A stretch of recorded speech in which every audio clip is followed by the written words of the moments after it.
Examen de spécialiste en finance et comptabilité, correction de l'étude de cas, point 6 et point 7. Le point 6 traite de l'évaluation qui nous donne ici présent une situation initiale de Valutech qui détient une participation de 15%, donc une participation qui donne droit de vote et puis droit aux dividendes. Dans Schurter SA à Lucerne, cette participation est détenue à des fins stratégiques depuis 2010. 45% des actions Schurter sont négociées dans le segment secondaire de la bourse. Le reste des actions est détenu par la famille. 45% donc sont négociées.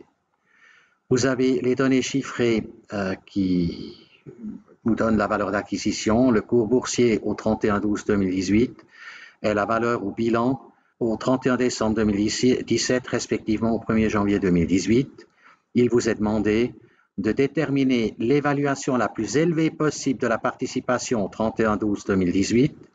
À la fin 2017, la réserve pour fluctuation de valeur admise la plus élevée possible a déjà été constituée, ce qui doit être également le cas au 31/12/2018.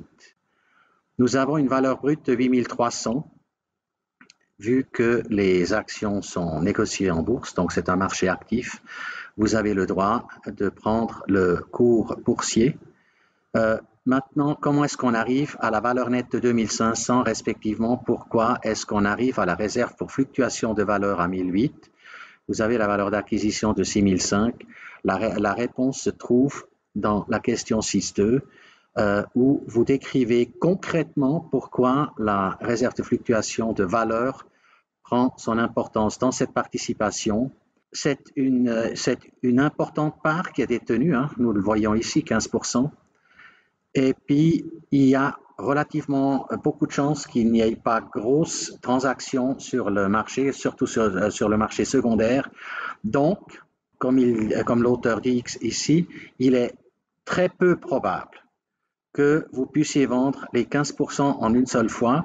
Donc, il faudrait morceler votre vente ou alors vous acceptez qu'une importante baisse sur le prix de vente puisse intervenir, d'où l'évaluation à la valeur d'achat, donc à la valeur d'acquisition. Et puis, la réserve pour fluctuation de valeur, vous l'utilisez à la fin de chaque année. Comme il y a déjà une part qui a été constituée en 2017, ici, vous fluctuez extrêmement peu. Vous fluctuez extrêmement peu. Le cours boursier 2017 nous est pas donné, on n'a que la valeur du bilan, mais disons, on peut partir du principe qu'on était à 7009, on est à 8003, donc vous avez constitué une réserve pour fluctuation que de 400. Donc ce n'est pas important, mais la raison principale pourquoi on a une réserve de fluctuation et puis de ce montant-là, c'est parce que le marché n'est pas liquide du tout.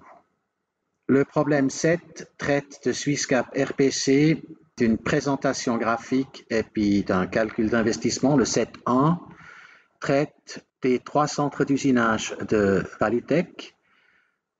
Vous avez 3 centres d'usinage qui sont semi-automatisés ou entièrement automatisés dans le cadre de bouclement. Vous devez, sur la base des indices ici, calculer la valeur intrinsèque et puis vous devez l'analyser.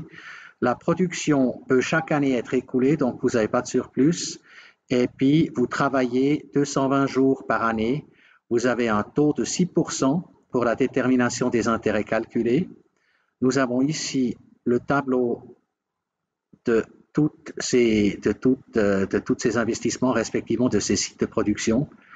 Vous avez des dates d'acquisition 2014, 2009, 2015. Vous avez des prix d'acquisition différents. Ici en bas, il vous est indiqué qu'aucun amortissement imprévu n'a été effectué jusqu'à présent. Vous avez simplement modifié l'estimation de la durée d'utilisation, donc la durée utile. C'est pour ça qu'on vous donne ici les valeurs comptables à la fin de 2018. Vous avez la durée d'utilisation en année, le produit de liquidation qui va déterminer les amortissements, et puis vous avez aussi des offres d'acquisition de ces centres en provenance de tiers. Vous avez les prestations journalières en pièces, et puis les prix de vente par pièce, les charges par pièce, et puis le cash flow par pièce. Ici, on vous demande de compléter les tableaux. Le tableau 1 est le cash flow. Le cash flow du 101 est de 23 936, du 102 de 12 012 et de 25 080 pour la PCX 103. Comment est-ce qu'on arrive à ces valeurs? Voilà la réponse. Vous avez 136 unités pour la 101,